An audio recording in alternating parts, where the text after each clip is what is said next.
शिवाय नमस्तुभ्यं। ध्यान से एकादशी है। स्कंद पुराण यहां तक कहती है कि इस कथा के चरित्र को जो श्रवण कर लेता है उसको 26 एकादशी करना भी नहीं पड़ती। इस एकादशी की केवल ये कथा सुनकर ही वो तर जाता है। बहुत ध्यान से सुनना इसको, कथा तो बड़े भाव से सुन लो इसको, है? बड़े प्रेम से। इसलिए सारी एकादशियों में निर्जला एकादशी की महत्वता शास्त्र प्रमाण करता है महाराज। निर्जला एकादशी का उद्यापन जो करा जाता है, उसका उद्यापन और प्रदोष का जो उद्यापन करा जाता है, इन दोनों का क्रम लगभग एक जैसा ही। तो निर्जला पहुंचे है, और निर्जला ने जाकर भगवान नारायण से निवेदन करा। भगवान विष्णु ने पूछा, क्या बात है निर्जला, आज तुम खेलती हुई यहां पर आकर खड़ी हो गई, क्या हुआ, क्या है? क्या तुमको गौलोक धाम में आनंद की अनुभूति नहीं हो रही जो तुम वैकुंठ में आई हो? निर्जला घूमती घूमती भगवान के सम्मुख में पहुंच गई। भगवान ने पूछ रहे हैं, बार बार पूछा, निर्जला हुआ क्या तुमको?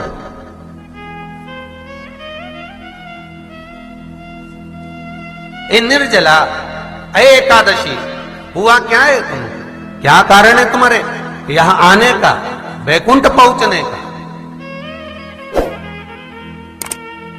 बहुत ध्यान देना महाराज।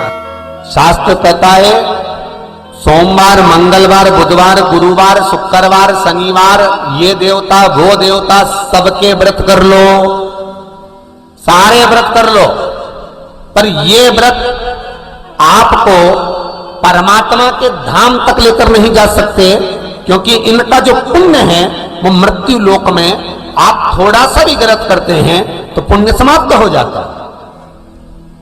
पर हिंदू धर्म के 3 व्रत ऐसे बता दिए जिन व्रतों का पुण्य समाप्त नहीं हुआ।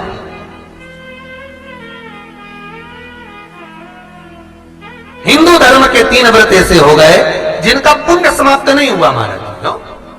जिनका पुण्य प्रबलता में बढ़ता गया। पहले नंबर पर एकादशी, दूसरे नंबर पर प्रदोष, और तीसरे नंबर पर शिवरात्रि। एकादशी भी 26 है तो प्रदोष भी जम के बोलते जाओ 26 है। शिवरात्रि केवल 12, केवल 12, और अगर अधिक मास की पड़ जावे तो ये 13, पर अधिक की आय तो 13 है। तो यहां शास्त्र कह रहा है कि 3 व्रत हमारे यहां जिनका पुण्य समाप्त नहीं हुआ, जिनका पुण्य प्रबल हुआ, बड़ा, इसलिए आज भी माता एकादशी का व्रत करती है। और एकादशी का व्रत कर कर अगर कोई जीवात्मा को देते हैं, कोई मर भी गया तो उसको एकादशी का दान देते हैं। एकादशी का उसको दान दिया है। महाराज निर्जला खड़ी है, पूछा क्यों आई हो, क्या कारण? निर्जला आई, तब लक्ष्मी मैया उठकर निर्जला के करीब में गई। निर्जला बहुत सरल थी निर्जला। कहते हैं कामा एकादशी सबसे लंबी है। कौन सी एकादशी? कामा। फिर मोक्षदा उससे नीची है महाराज। और निर्जला जो है बिल्कुल छोटा स्वरूप है। निर्जला का मतलब देखा जाए तो केवल 2 चोटी करी हुई है। मस्तक पर भोर लगा हुआ है निर्जला के, माथे पर बिंदी लगी हुई है निर्जला के, सुंदर गले में तुलसी की मालाएं पहनी है निर्जला, हाथ में जो हाथ फूल जैसी माताएं पहले पहनती थी, आपको ध्यान में होगा, ऐसा बड़ा फूल होता था, अंगूठियां पड़ी होती थी, हाथ में ऐसा लगा रहता है। तो निर्जला हाथ फूल भी तुलसी के धारण करी। बड़ा सुंदर स्वरूप है माता निर्जला का महाराज। छोटी है तो माता लक्ष्मी उनके पास में गई और निर्जला से जाकर पूछा, निर्जला तेरे आने का कारण क्या है, तू बता। नारायण आपसे पूछ रहे हैं कि क्यों आई हो, किस लिए आई हो, क्या है तुम्हारे आने का कारण? निर्जला ने कहा, मेरी विनती केवल इतनी सी है मां कि मैं ये चाहती हूं कि मैं जीव के प्राण छूटने के बाद उसके प्राणों को जिस समय मैं लेकर जीवात्मा के प्राणों को परमात्मा तक भेजूं, वैकुंठ तक भेजूं, गौलोक धाम तक भेजूं, उस बीच में मुझे ले जाते समय कई नरक भी बीच में पड़ेंगे, कई स्थान ऐसे बैतरणी आदि का स्थान बीच में आएंगे तो वो स्थान में मुझे रोका ना जाए, मैं सीधे भगवान के धाम पहुंच जाऊं। ऐसी कृपा, ऐसी दया। जितनी भी माताएं एकादशी का व्रत करती, बहुत ध्यान से सुनना आज की कथा को, शायद जिंदगी में मिली ना मिली, पर यह कथा का रिश्ता तो बहुत ध्यान से सुनना। स्कंद पुराण यहां तक कहती है कि इस कथा के चरित्र को जो श्रवण कर लेता है उसको 26 एकादशी करना भी नहीं पड़ती। इस एकादशी की केवल ये कथा सुनकर ही वो तर जाता है। बहुत ध्यान से सुनना इसको, कथा को। सबसे पहला नियम एकादशी व्रत का, सबसे पहला नियम है कि आप जिस दिन व्रत करो उसके एक दिन पहले भक्ति का संचार इस हृदय में करो। भक्ति का संचार इस हृदय में कर लीजिए। जिस दिन आप व्रत करो, जैसे एकादशी का व्रत कर रहे हो तो दशमी के दिन शाम का समय जब आवे, रात्रि जब होने लगे, शाम का समय आवे और रात्रि का आप जब भोजन ग्रहण करो तो उस भोजन में कोई ऐसा पदार्थ ग्रहण मत करिए जिस पदार्थ के कारण आपकी एकादशी बिगड़ जाए। कोई बेकार भोजन में ग्रहण नहीं करना, श्रेष्ठ भोजन ग्रहण करिए दशमी। और एकादशी का दूसरा नियम बहुत ध्यान से सुनिएगा। जिस दिन आपकी एकादशी का व्रत हो उस दिन प्रयास करिएगा कि अपने हाथ से किसी भी वृक्ष की कोई पत्ती टूटे ना। अपने हाथ से किसी भी वृक्ष की, पौधे की, किसी भी वृक्ष की पत्ती अपने हाथ से ना टूटे। बहुत ध्यान दीजिएगा महाराज। एकादशी का ये दूसरा नियम है कि अपने हाथ से किसी पौधे की, किसी वृक्ष की, किसी डाली की कोई पत्ती टूटे ना, कोई पत्ती ना टूटे, इसका प्रयास करिए।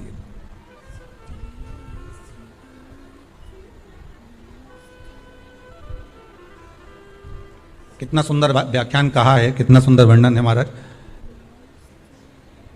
कि मात्र एकादशी का व्रत कर लेने पर, मात्र एकादशी का व्रत कर लेने पर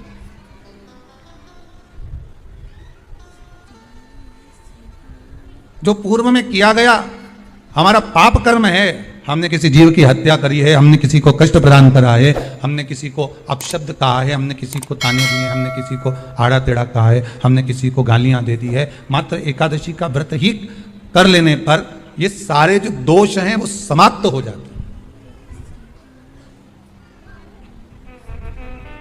सारे दोष हमारे समाप्ति पर आ जाते हैं।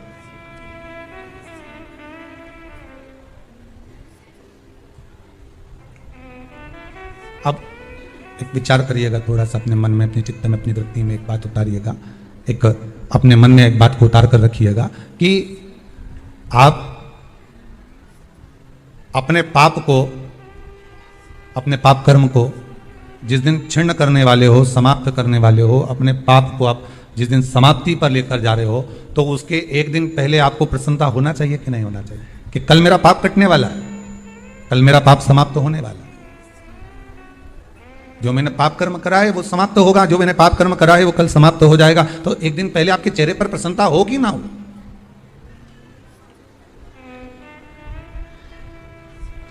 और चेहरे पर वो प्रसन्नता आपके आना चाहिए कि कल मेरा एकादशी का व्रत है, आज दशमी है, कल एकादशी का व्रत है, तो कल मेरी जब एकादशी का व्रत रहेगा तो मेरा ना जाने कितना कितना पाप, कितना कितना असत्य, कितना कितना झूठ, कितना कितना प्रपंच वो समाप्त हो जाएगा। तो इसमें मुझे प्रसन्नता हो, इसमें मुझे आनंद था।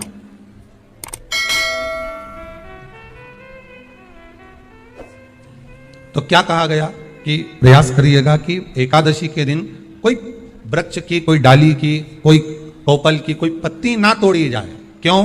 तो कहा अगर उस पत्ती को हम तोड़ देते हैं, वृक्ष की पत्ती को या क्यारे में लगी हुई कोई डाली की पत्ती को हम तोड़ देते हैं तो एकादशी का पुण्य फल प्राप्त नहीं होता, एकादशी का कोई फल हमारे खाते में नहीं जाता, पुण्य फल प्राप्त। अब फिर भले तुम, चाहे तुमने मोरदन खाया हो, चाहे तुमने फिर चिप्स खाई हो, चाहे तुमने फिर व्रत का कितना ही सामान खा गए और तुमने सोचा कि आज मेरी एकादशी है, तो फिर उसका कोई फल प्राप्त नहीं, उसका कोई सुख प्राप्त नहीं आपको। फिर सबसे पहला नियम एकादशी व्रत का, सबसे पहला नियम है कि आप जिस दिन व्रत करो उसके एक दिन पहले भक्ति का संचार इस हृदय में कर लो। भक्ति का संचार इस हृदय में कर लीजिए। जिस दिन आप व्रत करो, जैसे एकादशी का व्रत कर रहे हो तो दशमी के दिन शाम का समय जब आवे, रात्रि जब होने लगे, शाम का समय आवे और रात्रि का आप जब भोजन ग्रहण करो तो उस भोजन में कोई ऐसा पदार्थ ग्रहण मत करिए जिस पदार्थ के कारण आपकी एकादशी बिगड़ जाए।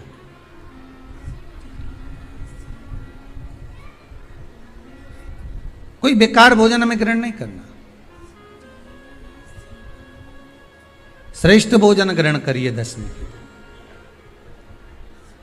और एकादशी का दूसरा नियम बहुत ध्यान से सुनिएगा। जिस दिन आपकी एकादशी का व्रत हो उस दिन प्रयास करिएगा कि अपने हाथ से किसी भी वृक्ष की कोई पत्ती टूटे ना। अपने हाथ से किसी भी वृक्ष की, पौधे की, किसी भी वृक्ष की पत्ती अपने हाथ से ना टूटे। बहुत ध्यान दीजिएगा महाराज। एकादशी का ये दूसरा नियम है कि अपने हाथ से किसी पौधे की, किसी वृक्ष की, किसी डाली की कोई पत्ती टूटे ना, कोई पत्ती ना टूटे, इसका प्रयास करिए।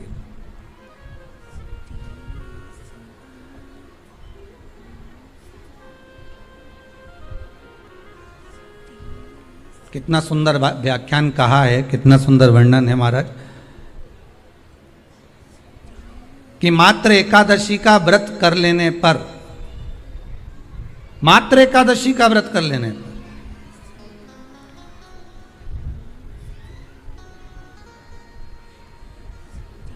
जो पूर्व में किया गया हमारा पाप कर्म है, हमने किसी जीव की हत्या करी है, हमने किसी को कष्ट प्रदान करा है, हमने किसी को अपशब्द कहा है, हमने किसी को ताने दिए, हमने किसी को आड़ा टेढ़ा कहा है, हमने किसी को गालियां दे दी है, मात्र एकादशी का व्रत ही कर लेने पर ये सारे जो दोष हैं वो समाप्त हो जाते हैं। अब एक विचार करिएगा थोड़ा सा अपने मन में, अपने चित्त में, अपनी वृत्ति में एक बात उतारिएगा, एक अपने मन में एक बात को उतार कर रखिएगा कि आप अपने पाप को, अपने पाप कर्म को जिस दिन छिन्न करने वाले हो, समाप्त करने वाले हो, अपने पाप को आप जिस दिन समाप्ति पर लेकर जा रहे हो तो उसके एक दिन पहले आपको प्रसन्नता होना चाहिए कि नहीं होना चाहिए कि कल मेरा पाप कटने वाला है, कल मेरा पाप समाप्त होने वाला है, जो मैंने पाप कर्म करा है वो समाप्त होगा, जो मैंने पाप कर्म करा है वो कल समाप्त हो जाएगा। तो एक दिन पहले आपके चेहरे पर प्रसन्नता हो कि ना हो?